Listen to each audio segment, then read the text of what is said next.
obviously the season last year didn't end how you guys wanted it to. How long did it take you to get over that Boston loss? I mean, it's tough when you feel like you can go out there and compete with the best. But for me, I think the biggest thing was probably waiting until after the finals were over because they kept winning. Like, when we lost to the Knicks, once they lost, it kind of was like, you can move past it. So it was tough just because they kept playing and they got injured, and credit to them in their success. So for us, it was just like, all right, how do we find ways to improve and build? But it took a little bit. You guys are about to start training camp, go out to Florida. How excited are you to be the first team at IMG Academy? Man, it's going to be special. I looked into going there for high school, so it'd be pretty wild to go back down there.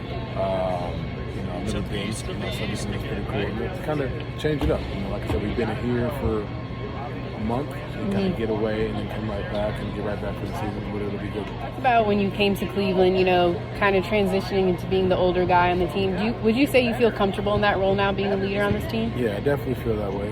Definitely was a transition at first, going from the youngest to the oldest, but after 3 years, you can get the same guys too, in the same group.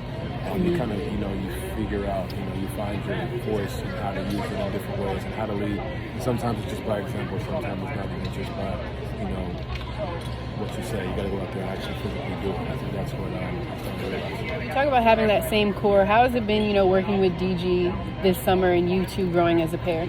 It's been great. I think this year is going to be a big year for the both of us. I think our communication will be at an all-time high. I think for us, that's really what's going to take. We're the leaders of this group. We're the conductors of this training, so we got to continue to go out there and put our best foot forward. Keep put the work in, but also as a group, go out there and really show the guys, all right, that's what we see. And I think our communication will really, help out with the rest of the group, and also with Kenny too. I think Kenny being here will help our development, our relationship, on the floor, because everything will be seamless.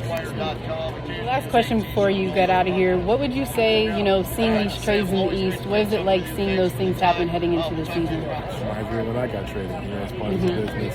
It's part of what it is. The shock value kind of wears off after a while. It's kind of like, what would happen and now. But at the end of the day, we control. Anybody can get traded any time. That's the business of it. But we got a great group in this locker room, and that's what we got going forward. And I'm excited. All right, that was Donovan Mitchell here with us on 95.9 FM. Thank you for joining us and good luck this season. As long as the show steady on, I can never fall.